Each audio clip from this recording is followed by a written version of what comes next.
जो सपना पूरा करने का सपना दोनों ने साथ में देखा था वो तो सनम ने तोड़ दिया। अब जो है उसी की खुशियां मना ली जाए। नमस्कार, आप देख रहे हैं इंडिया की दहाड़, मैं हूं आपके साथ सिमरन। तो ये जो मैंने शुरुआत में शायरी की वो हरियाणा के पूर्व उप मुख्यमंत्री रहे दुष्यंत चौटाला पर फिट बैठती हुई नजर आ रही, क्योंकि हरियाणा के हिसार इंटरनेशनल एयरपोर्ट से अब उड़ान सेवा शुरू हो गई है। हालांकि वो दूसरी बात है कि इस एयरपोर्ट का सपना जेजेपी बीजेपी ने साथ में देखा था, मगर अब इसे पूरा सिर्फ भाजपा ही कर रही है, क्योंकि जेजेपी तो सत्ता से बाहर है, लिहाजा वो इसे सिर्फ साकार होता हुआ देख पा रहे हैं फिलहाल। लेकिन अब जो भी है सो है। बता दें कि जो रनवे पर विमान की लैंडिंग का पहला ट्रायल था वो अब सफल हो गया।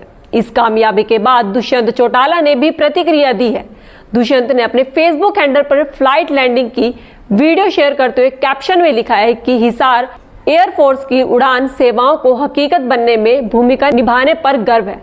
हमारी सावधानी पूर्वक योजना और मेहनती क्रियान्वयन ने हरियाणा के लिए एक उज्जवल भविष्य का मार्ग प्रशस्त किया है। कनेक्टिविटी, विकास और प्रगति हमेशा मेरी प्राथमिकता रही है। आपकी जानकारी के लिए बता दें कि भाजपा जेजेपी की गठबंधन सरकार, जिसमें खट्टर सीएम थे और दुष्यंत उप मुख्यमंत्री, उस समय एयरपोर्ट का काम शुरू किया गया। दूसरी ओर आपको बता दें कि दुष्यंत की इसी पोस्ट में कमेंट्स में सांसद जेपी की भी जमकर ट्रोलिंग हो रही है और उनसे इस्तीफा मांगा जा रहा है।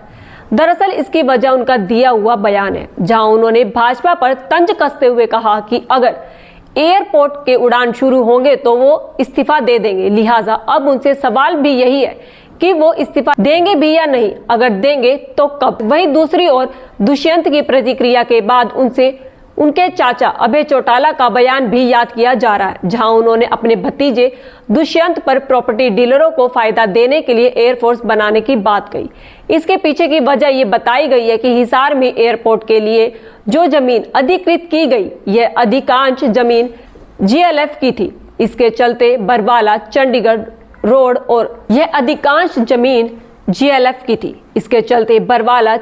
रोड और धानसूवा तलबंडी राणा सहित कई गांव का रूट बदला गया और पुराना रास्ता बंद कर दिया गया। वहीं इसके आसपास की काफी जमीनें पहले ही प्रॉपर्टी डीलरों ने खरीद ली, जिससे लोगों में यह माहौल बन गया कि एयरपोर्ट बनने के बाद यहां पर होटल, रेस्टोरेंट या मॉल बनेगा, इससे जमीन की कीमतें बढ़ेंगी। तो चलिए अब बात करते हैं कि हिसार एयरपोर्ट के ऑपरेशंस की। तो यहां से विमान का ट्रायल किया और वह सफल रहा। यह विमान दिल्ली से हिसार एयरपोर्ट पर उतरा और करीब 70 सीटर ATR विमान एयर स्पेस में चक्कर लगाने के बाद हिसार एयरपोर्ट पर लैंड हुआ। बताया जा रहा है कि अब एयरलाइंस कंपनी 13 अप्रैल को 5 विमानों के साथ हिसार एयरपोर्ट पर आएगी। वहीं 31 मार्च के बाद हिसार से 5 ATR विमान एयर स्पेस में चक्कर लगाने के बाद हिसार एयरपोर्ट पर लैंड हुआ। बताया जा रहा है कि अब एयरलाइंस कंपनी 13 अप्रैल को 5 विमानों के साथ हिसार एयरपोर्ट पर आएगी। वहीं 31 मार्च के बाद हिसार से 5 जगहों के लिए चलने वाली फ्लाइट का शेड्यूल तय किया जाएगा। साथ ही ऑनलाइन बुकिंग शुरू कर दी जाएगी। वहीं हिसार एयरपोर्ट पर अलायंस एयर एविएशन लिमिटेड के लिए 2 कमरों का ऑफिस तैयार किया जा रहा है।